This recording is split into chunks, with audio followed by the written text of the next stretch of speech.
beginning of 2023, I lost my job. I started applying for jobs, Kingdom Business Leaders Fellowship. Every time I came, I had a business, so I came with an agenda, right? And I came to a point where I even, started looking at life insurance. Called me, and all of a sudden, after working at H.T. for a month, I have 5 different companies interviewing me. So Capital One was one of them. And I was like, listen, even if you don't pick up the phone and call anybody, you just being there at that table is enough sign for me that God's hand is in works on this. And yeah, I've been working at Capital One for about almost 3 months now, and it's been great. It's been a journey. So if you haven't already seen that episode, there's a link below that you can click and watch the entire thing. So I wanted to follow up on that testimony really quick. I've been working at Capital One for some time now, and from the very beginning, I made sure that I do one thing, which is I made sure that I was bold and proud and open about my faith. My mousepad has Philippians 4:13 on it. Anytime I get recognition, I make sure to say that it's not by my own strength, but through Him who strengthens me. And then I had to send an introduction email out in which, I started off by saying I'm a man of God, a husband and a father, etc. So that video caught the attention of a few people, one of them being a people leader. I had the opportunity to have a good conversation with her. We started off talking about faith, and I had a meaningful conversation.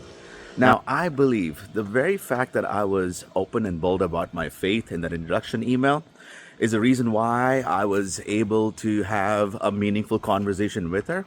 And it's probably why she got to know me a little better and thought about me for this particular position that I had my eyes on, but I never applied because I thought in my head that I'm not qualified for it. I had a 5-year plan, and I told myself that I'm going to work my way up to it, one position at a time. So she thought about me for this position, and long story short, I interviewed, and I'm starting that position this week. What I'm trying to highlight here is that when you are bold and open about your faith, the blessings will follow. What I thought, this was God telling me, what I thought was possible in 5 years, God told me that He can make it happen in 5 months. Like I said, the fact that I was open and bold about my faith in that email, which is probably what led to me having a conversation with my people leader, and she got to know me a little better, and she thought about me for that position. And from what I understand, this position has been open for some time. They've interviewed multiple different people. I don't know the specifics of why all those other candidates were not chosen, but I know enough to know that God's hand was on it.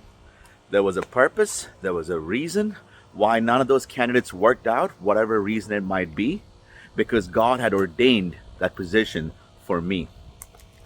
And what I want to tell y'all through this experience is not to be worried about what people will think about you, how people are going to feel or react or judge you based on you being open about your faith. Be open about your faith.